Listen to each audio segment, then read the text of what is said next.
Well, hi, everybody. Welcome back to the Joe Citizen Show. This is Roger Homefield. I am Joe Citizen, and of course, every one of you out there is Joe Citizen. We're going to need every Joe Citizen to come to the aid of this country. Today, we'll be presenting David Gaubatz-Episode 3. We'll discuss the most recent events and see how they look through the lenses of the world's foremost counter-terrorist, and that is David Gaubatz.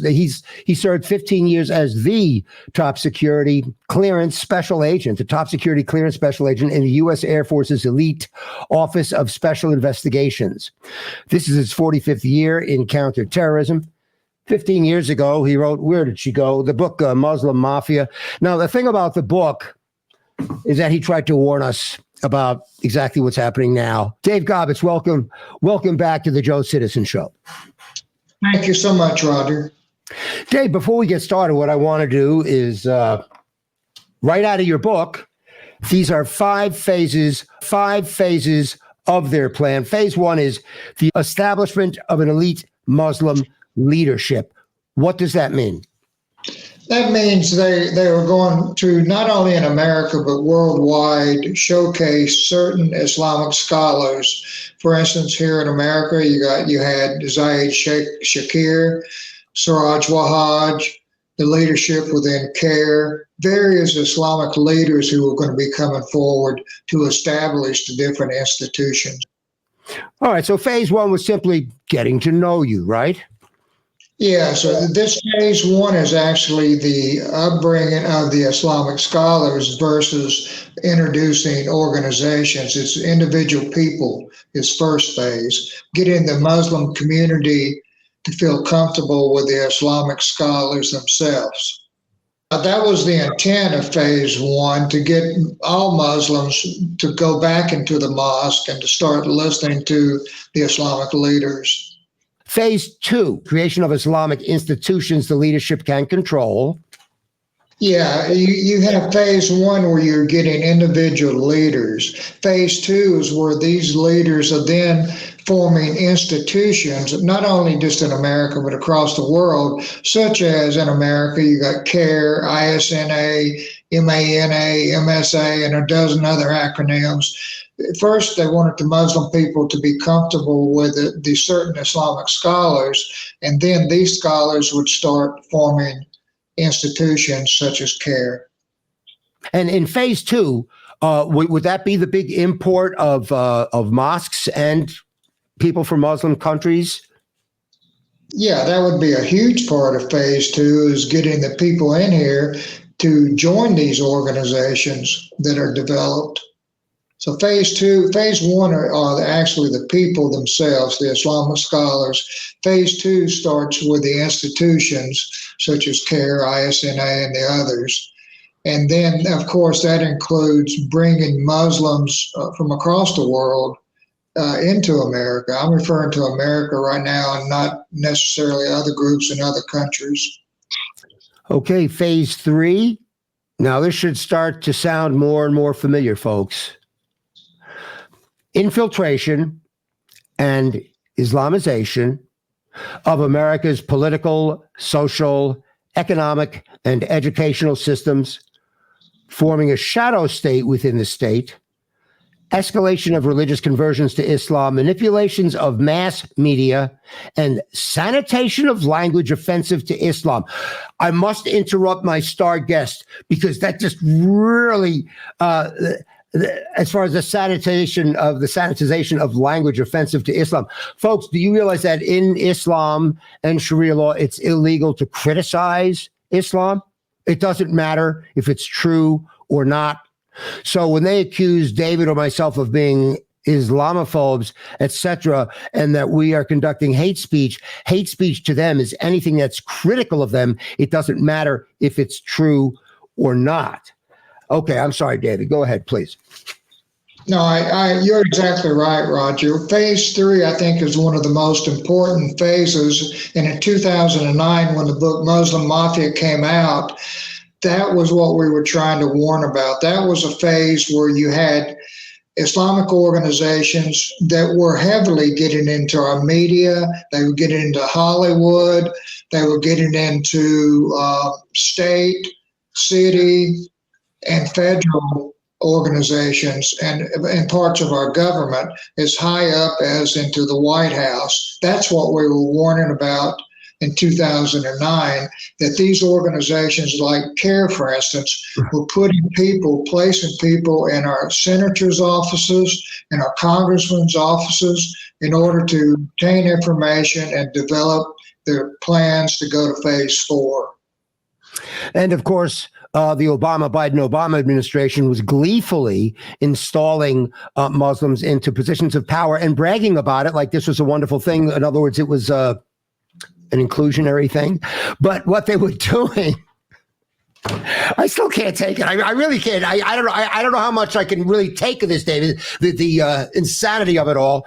That they would brag to us.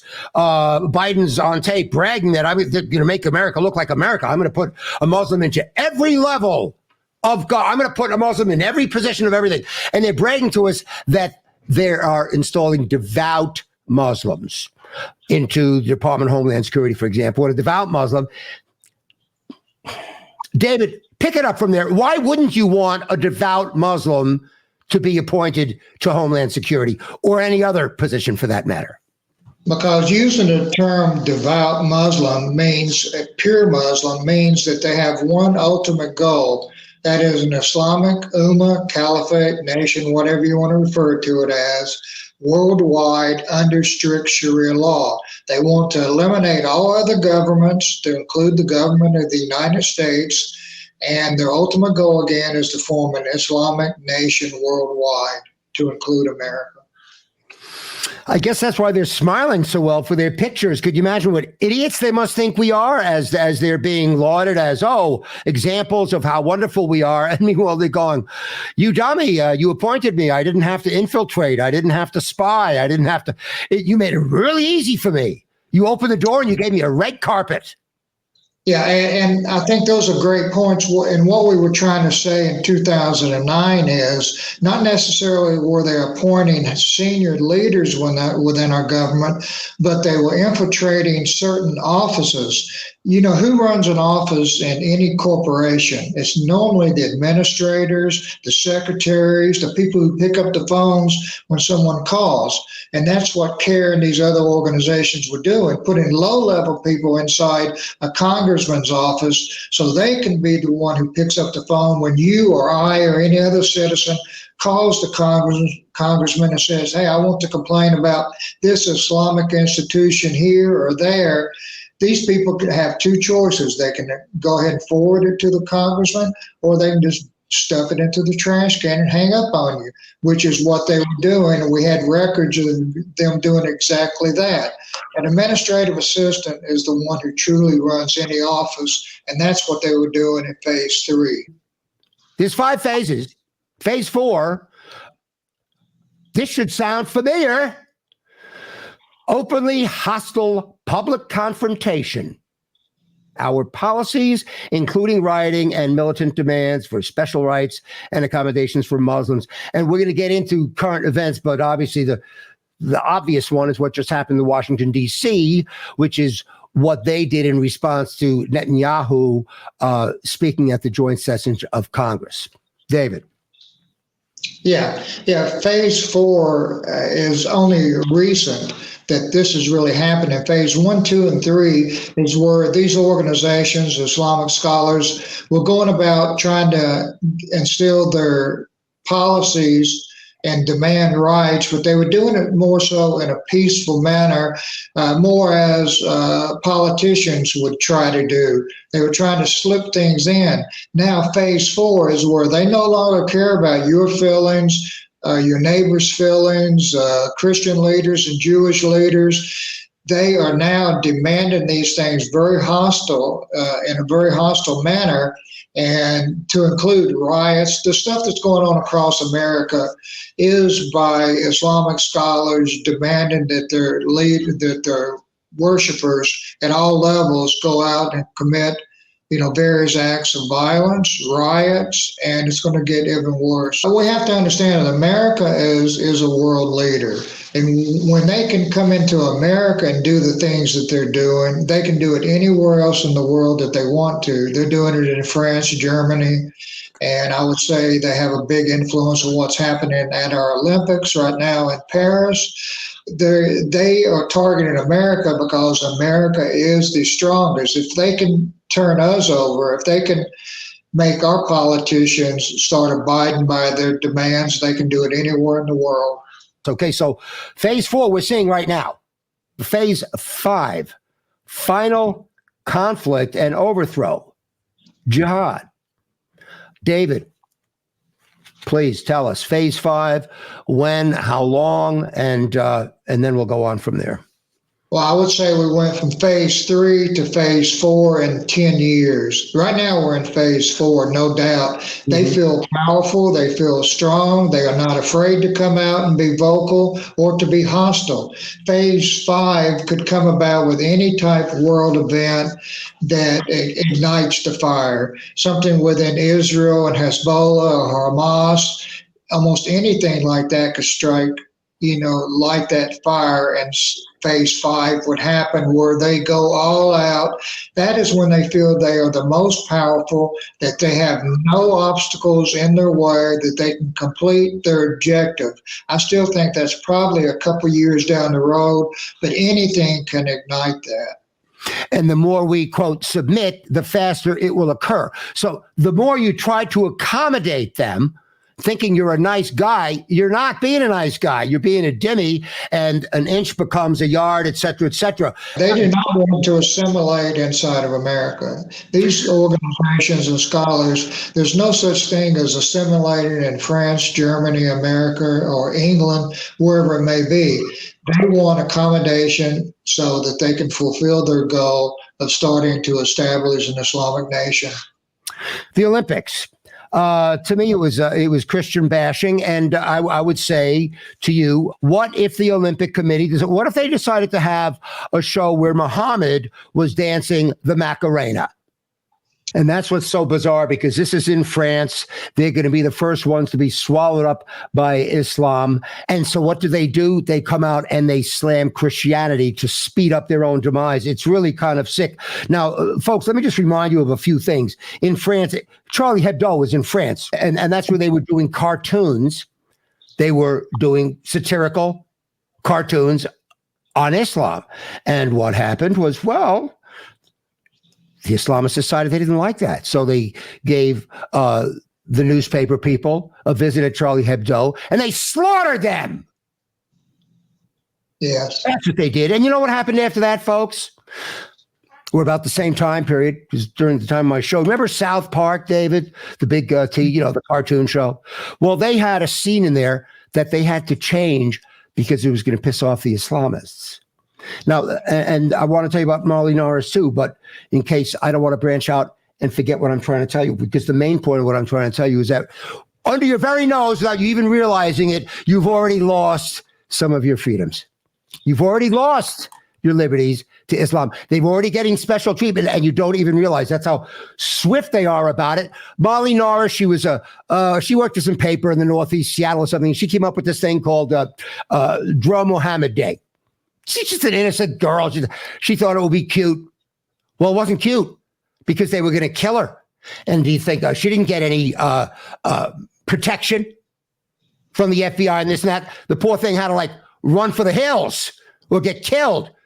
So in other words, folks, you are not allowed to draw a picture of Muhammad. But you can put the crucifix in a vat of urine.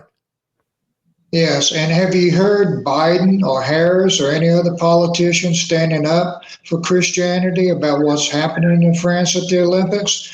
No, and you won't. But I guarantee you, Biden and Harris would be standing up if they were doing something to face Muhammad. Oh, well, no doubt about that. We don't have the same liberties. You say, well, what's the big deal? You can't draw a picture of Muhammad. It's not a big deal. That one singular event may not be a big deal. I could certainly live the rest of my life without drawing a picture of Muhammad. But that's not the point. They've made inroads like that all over the place. There's special treatment everywhere that you don't even realize because you're just numb to it. Yeah, it's been going on for 1,450 plus years. You start with the pen, the tongue, and the sword as part of jihad. And then these phases are just recently where you have Islamic leaders like Zaid Shakir who are naming the top 5 phases in order to get to jihad. And we talked about this just briefly before in Washington, D.C. It was disgusting, and they overwhelmed the police, which I've got a problem with that. Why are our police getting overwhelmed? They actually did a good job. You know, at first glance, David, I was annoyed that they only arrested 23, 25, and 11 are going to stick. The rest have to be thrown out. And then I read, no, that they were actually valiant. They were heroic in trying to protect the flag. They were overwhelmed by thousands of them. I don't know why they were so undermanned, but this is certainly well into phase 4. Yeah, it's phase 4 because they are not afraid to go out and do what they're doing. They know that even if some of them get arrested, they're probably going to suffer no consequence at the end because you have so many politicians who will stand up for them. Leeds, the United Kingdom. I don't know if you're familiar with the riots they had there a few days ago. And the Muslim section. And what happened was that apparently the police got word that there were 4 youths being mistreated in their home in this Muslim community. So they came and they got them out. Well, the Muslim community took that event as a good reason to go out and riot and burn buses and just create all kinds of mayhem. What they did was blame Nigel Farage, who said, "I told you so," as opposed to talking about the reality of what was happening. Even Newsmax was the only one that showed this. Newsmax was the only one, but even Newsmax, David, described it as, quote, migrants that were not assimilating. Nothing about the fact that, hey, it's jihad. Now, am I wrong, David? No, I'm saying you're right about what you're saying there, is that like in England, these people have already been brainwashed for years and years and years. And I'm talking about the politicians, the everyday British citizen. And now the people, again, the Islamic groups, they feel they're in power. They can do anything. They will use any reason to justify going out in a riot or any other type of violence, and they know there's not going to be any consequences for them. I guess, and be part of that phase 4. Yeah, that's a big part of the phase 4. They're no longer afraid to do this because they feel that they're in power, and the more that they feel that they're in power, the more you're going to see a continuance of riots and violence that are much greater than what's happening in England. Before I go on to Wayne, New Jersey, just quickly tell them about the no-go zones that already exist in England and France today. There are certain areas within England and France, Germany, and also in the United States, because I've been to over 435 mosques in America, and I can tell you there are no-go zones in America that you would not want to walk with your children at night in some of these Islamic-based neighborhoods. Not because they're trying to assimilate and they're trying to be good citizens. They do not want to assimilate. They are letting people know in these areas, some places in Brooklyn, that you are not supposed to be there. And that's happening all throughout England as well. Isn't that a shame, folks? Even in America. All right, so this one really gets under my skin. There's this group of teachers called Teaching While Muslim. And in Wayne, New Jersey, I invited them to be on the show. Of course, I haven't heard back from them. I'm sure I won't. It's a very big organization. I went on their website, David. It would look like a multi-million-dollar website to me. They're pretty darn big. Teaching While Muslim. And here's what happened, folks. This should piss everybody off because this is exactly a perfect example of why David Gaubatz is saying we will lose the United States of America to the Islamists because of this example I'm going to give you here. Okay, there was a quiz. It was an elementary school quiz. It was a multiple choice. And one of the answers, one was PLO, one was al-Qaeda, but the more accurate answer was ISIS, ISIS. Well, Teaching While Muslim found out about this, and they made a complaint.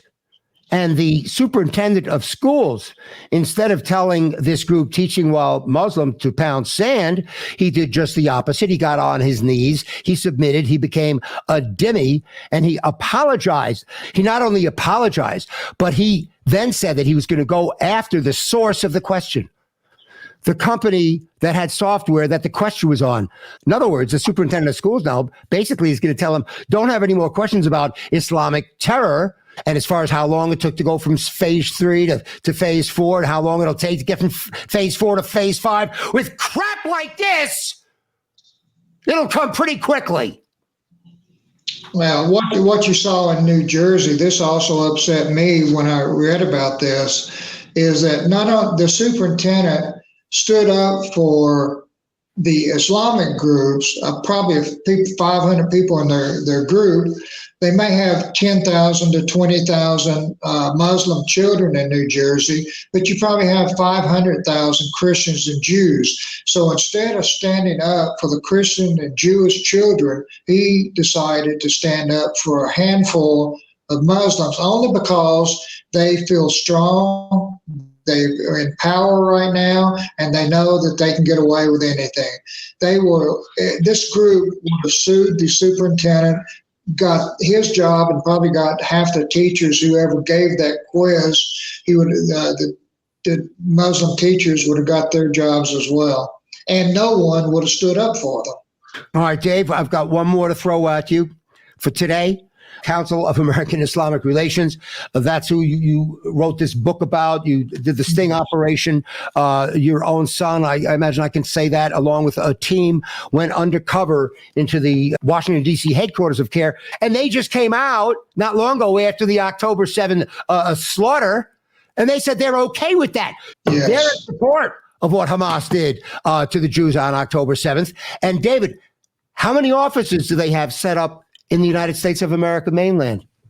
In actuality, they have them in almost every major city across America, every major city. It may be staffed by 1 or maybe staffed by 50, but they have enough influence, even when they've got a one-man office, to actually control politicians in their certain states that they're activated. Let me ask you this, David. You were trying to expose CARE, and you did a great job of it. But now that they are exposed, how do we get rid of them?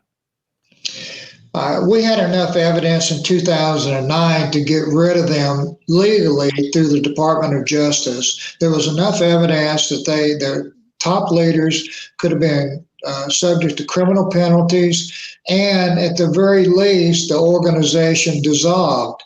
None of that happened. It didn't happen in 2009. It hasn't happened till now. Will it happen if President Trump comes into office? I hope so. I hope that's one of his top priorities. There's enough evidence to close them down. But will they do it? Will they do it? Well, he's the only politician. Just the other night, he said jihad, and he doesn't want them in the country. It was a very strong statement that he said. David, what do you think you want to cover on episode 4? I would like to cover what is truly going to happen, not 10 years or 20 years from now. What's going to happen next week? What's going to happen in 2 months if something ignites the fire, like I'm talking about with Hezbollah, if there gets into a major war between Israel and Hezbollah, or Israel and Iran, then we quickly go into the phase 5, and it will be faster than anyone can realize. And folks, this has been such an unforced error, because let's just go backwards a little bit, right? If we hadn't have come out with the Chuck Schumer Act and the betrayal and the et tu Brute and this and that Israel should replace Netanyahu, if they hadn't done this crap, if they had just followed through with supporting Israel as they promised they would, this war would have been over months and months and months ago. Let's go back further. If Trump had still been president, there wouldn't have been any attack into Israel even to begin with. When David and I first were going to do this series, we were going to do like this educational thing and explain what Islam means and what taqiyya means and all this educational stuff. There's no time for that now. You know why? We're in phase 4. Yeah, we're in phase 4, ready to Now. go into phase 5. We're close to phase 5. David, you're an American hero. Thanks for being with the show. Thanks for being such a regular with the show. And we'll be back with David Gaubatz-Episode number 4 very soon. Thank you, David. Thank you, Roger. Folks, it seems complicated because it's really surrealistic that this could be real. And we've got these other problems, right? We've got all these other major problems. But while that's happening, that doesn't mean that jihad is not also on the march. And I think that we can solve all of our problems. I don't think it's too late. I don't think it's too late for us to fix everything. We really can. If we just get on the same page and remember who we were right after 9/11, before Obama and the radicals, and I don't mean to hurt anybody, but that's just the plain fact. They came in and they split us all apart. No parent wants to live to see their child die. No patriot wants to live to see America die. I know I don't. And we've got grandchildren to think of too. This is the Joe Citizen Show. I'm Roger Homefield. Thank you very much for being with us. Bye-bye, so long, farewell. Bye-bye, so long. See you in November at the polls where we are gonna have our say. Better see you in November. It's our chance to throw these fools away. Counting the days till we're rid of you. Counting the hours and the minutes too. Bye-bye, so long, farewell. Bye-bye, so long. Bye-bye, so long, farewell.